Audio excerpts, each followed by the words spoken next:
ಎಲ್ರಿಗೂ ನಮಸ್ಕಾರ. ಏನು ಇವತ್ತಿನ ದಿವಸ ನಮ್ಮ ಇಂಡಿಯಾದಲ್ಲಿ ಏನು ನಾವು ಪಾಕಿಸ್ತಾನ ವಿರೋಧ ನಾವು ಜಂಗ್ ಮಾಡಿದ್ದೀರಿ, ಅದರಲ್ಲಿ ನಾವು ಗೆದ್ದಿದ್ದೀರಿ. ನಮ್ಮ ಆರ್ಮಿ ನಾವು ಸೆಲೆಕ್ಟ್ ಹೊಡಿತೀರಿ. ನಮ್ಮ ಆರ್ಮಿಗೆ ಬರೀ ನಮ್ಮ ಸೂಫಿಯಾ ಖುರೇಶಿ ಹೋಗಿ ಪಾಕಿಸ್ತಾನವ್ರಿಗೆ ಗಡ್ಗಡ್ ಅಂತ ಅಲ್ಲಾಡಿಸ್ಬಿಟ್ರು. ಅದು ನಾವು ಗೌರವ ಪೂರ್ತಿ ನಮ್ಮ ಸಮಾಜಕ್ಕೆ ಒಂದು ಗೌರವ ಬಂದ್ಬಿಟ್ಟು ಆ ಹೆಣ್ಮಗು ಮಾಡಿರೋದು. ನಾವು ಪೂರ್ತಿ ಆರ್ಮಿಗೆ ಸೆಲೆಕ್ಟ್ ಹೊಡಿತೀರಿ. ಕೋಲಾರದಲ್ಲಿ ಐಸಿಎಸ್ಸಿ ಸಿಲೆಬಸ್ನ ಟಾಪ್ ಸ್ಕೂಲ್ ಪಟ್ಟಿಯಲ್ಲಿರುವ ಸರ್ ಎಂ ವಿಶ್ವೇಶ್ವರಯ್ಯ ಇಂಟರ್ನ್ಯಾಷನಲ್ ಸ್ಕೂಲ್ನಲ್ಲಿ 2025-26ನೇ ಸಾಲಿನ ನರ್ಸರಿಯಿಂದ 10ನೇ ತರಗತಿವರೆಗೆ ದಾಖಲಾತಿಗಳು ಪ್ರಾರಂಭವಾಗಿದೆ. ಹೈಟೆಕ್ ಸ್ಕೂಲ್ ಬಿಲ್ಡಿಂಗ್, ನುರಿತ ಶಿಕ್ಷಕರು ಹಾಗೂ ಎಲ್ಲ ವಿದ್ಯಾರ್ಥಿಗಳಿಗೆ ಸ್ವಿಮ್ಮಿಂಗ್ ಪೂಲ್, ಕ್ರಿಕೆಟ್, ಸ್ಕೇಟಿಂಗ್ ಸೇರಿದಂತೆ ಹಲವು ಕ್ರೀಡೆಗಳಿಗೆ ತರಬೇತಿ ನೀಡಲಾಗುತ್ತಿದೆ. ನಿಮ್ಮ ಮಗುವನ್ನ ದಾಖಲು ಮಾಡೋಕೆ ಇಂದೇ ಭೇಟಿ ನೀಡಿ. Sir M Visvesvaraya international school, ಕುಡಾ ಲೇಔಟ್, ಬೆಂಗಳೂರು ಉತ್ತರ, ವಿವಿ ಸಮೀಪ, ಟಮಕ ಬಡಾವಣೆ, ಕೋಲಾರ.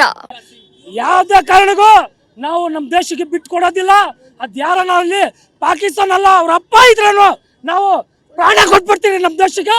ನಾವು ಯಾವ್ದೇ ಮಾತುಗೂ ಬಿಡಕ್ ಸಾಧ್ಯನೇ ಇಲ್ಲ. ಯಾವ್ದೇ ಕಾರಣಕ್ಕೂ ಇಂಡಿಯನ್ ಆರ್ಮಿಗೆ ನಾವು ಸೆಲೆಕ್ಟ್ ಹೊಡಿತೀರಿ.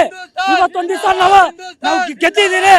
ಮುಂದೆ ಯಾವ್ದನ್ನ ಇರ್ಲಿ ನಮ್ಮ ಮೇಲೆ ಬರ್ಬೇಕಂದ್ರೆ 100ಕ್ಕಿಂತ ಅವಶ್ಯ ಮಾಡ್ಬೇಕು. ಅವರು ನಾವು ಮುಂದಿನ ದಿವಸದಲ್ಲಿ ಅವ್ರಿಗೆ ಪಾಠ ಸಖತ್ತಾಗಿ ಪಾಠ ಕಳಿಸಿ ನಾವು ಎಲ್ಲರೂ ಇದು ಆಗಿ ನಾವು ಹೇಳ್ತಾ ಇದ್ರೆ ಮುಂದೆ ದಿವಸ ಏನಾದ್ರು ಆಗಲಿ ನಮ್ಮ ದೇಶಕ್ಕೋಸ್ಕರಾಗೆ ನಮ್ಮ ಬಾರ್ಡರ್ ಮೇಲೆ ನಮಗೆ ಬೀಳಲಿ, ನಾವು ಹೋಗಿ ಜಂಗ್ ಮಾಡ್ತೀರಿ. ನಾವು ಹೋಗಿ ಅವ್ರ ಮೇಲೆ ಫೈಟ್ ಮಾಡ್ತೀರಿ.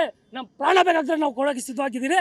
ಯಾವುದೇ ಕಾರಣಕ್ಕೂ ನಾವು ಬೀಳೋಕೆ ಸಾಧ್ಯ ಇಲ್ಲ. ನಾವು ಹಿಂದೂಸ್ತಾನ್ ಹಿಂದೂಸ್ತಾನ್ ಸೂಫಿಯಾ ಖುರೇಶಿ. ಸರ್ ಮೋದಿ ಅವರು ನಮ್ಮ ದೇಶದ ಪ್ರಧಾನಿಯವರು, ಅವ್ರು ಏನಾದರೂ ಇರಲಿ ನಮ್ಮ ದೇಶ ಮೇಲೆ ಯಾರನ್ನ ಒಂದು ಕೆಟ್ಟ ಕಣ್ಣಿಂದ ನೋಡಿದ್ರೆ ಅವ್ರು ಸಖತ್ ಪಾಠ ಕಳಿಸ್ಬೇಕು. ಅವಾಗ ನಾವು ಒಪ್ಕೊಳ್ತೀರಿ ಪ್ರಧಾನಮಂತ್ರಿ ನಮ್ಮ ದೇಶದ ಒಂದು ಒಳ್ಳೆ ಪವರ್ಫುಲ್ ಅಂತ. ನೀವು ಏನಾದರೂ ಮಾಡಿ ನಾವು ನಿಮ್ಮ ಜೊತೆಯಲ್ಲಿ ಇರ್ತೀರಿ. ಯಾವುದೇ ಕಾರಣಕ್ಕೂ ನಿಮಗೆ ಬೇಡದಿಲ್ಲ. ನಾವು ನಮ್ಮ ದೇಶದಲ್ಲಿ ಎಲ್ಲ ಮುಸ್ಲಿಮ್ಸು, ಹಿಂದೂ, ನಮ್ಮ ಸಿಖ್, ಇಸಾಯಿ ಎಲ್ಲರೂ ಸೇರಿ ನಿಮ್ಮ ಜೊತೆಯಲ್ಲಿ ಇದ್ದೀರಿ. ನೀವು ಮುಂದಡೆ ಹೋಗ್ರಿ, ಹಿಂದ್ಗಡೆ ನೋಡಕ್ ಹೋಗ್ಬೇಡ್ರಿ. ನಾವು ಎಲ್ಲ ನಿಮ್ ಜೊತೆ ಇದ್ದೀನಿ ಅಂತ ಸರ್.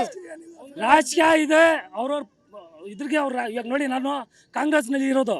ನನ್ನ ದೇಶ ಬಗ್ಗೆ ನಾನು ಮಾತು ಬಂದ್ಬಿಟ್ರೆ ಪಾರ್ಟಿ ಒಂದು ಕಡೆ ಸೈಡ್ನಲ್ಲಿ ಮೂಟೆ ಕಟ್ಟಿ ಬಿಡ್ತೀನಿ. ಬಟ್ ನಾನು ನಮ್ಮ ದೇಶಕ್ಕೋಸ್ಕರ ನನ್ನ ಪ್ರಾಣ ಬೇಕಾದ್ರೆ ಕೊಟ್ಬಿಡ್ತೀನಿ.